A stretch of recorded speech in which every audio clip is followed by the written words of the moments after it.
In previous videos, we looked at Guillermo Rigondeaux's sublime skills. Those skills, however, might be hiding a very serious flaw, one that might cost him the fight against Vasyl Lomachenko.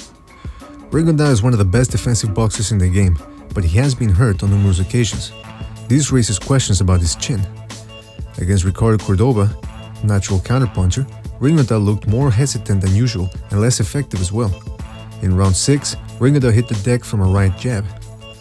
A second jab appeared to stun him in the 10th round. Against Roberto Marroquin, one of his most tenacious opponents yet, Rigondeaux found himself getting tagged and hurt. The first instance came from a counter left hook that he did not see coming.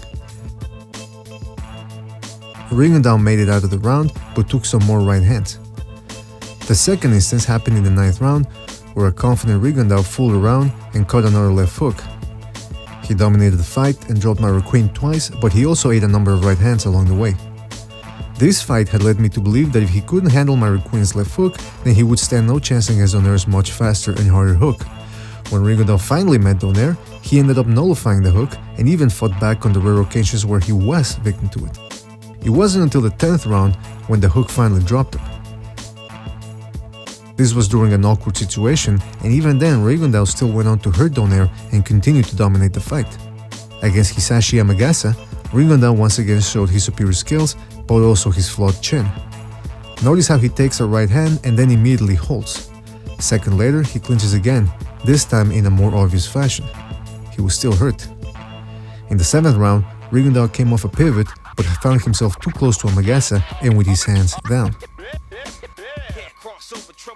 Some would argue that all of the instances we have shown here aren't indicative of a bad chin, but rather a question of being off balance and of Rigondeaux's propensity to fool around.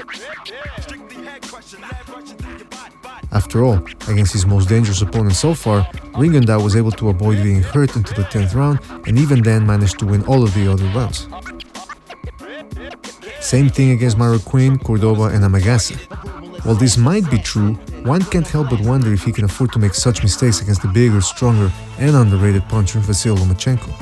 Tell us what we got wrong, what we got right, don't forget to like and subscribe, and we will see you on the next one.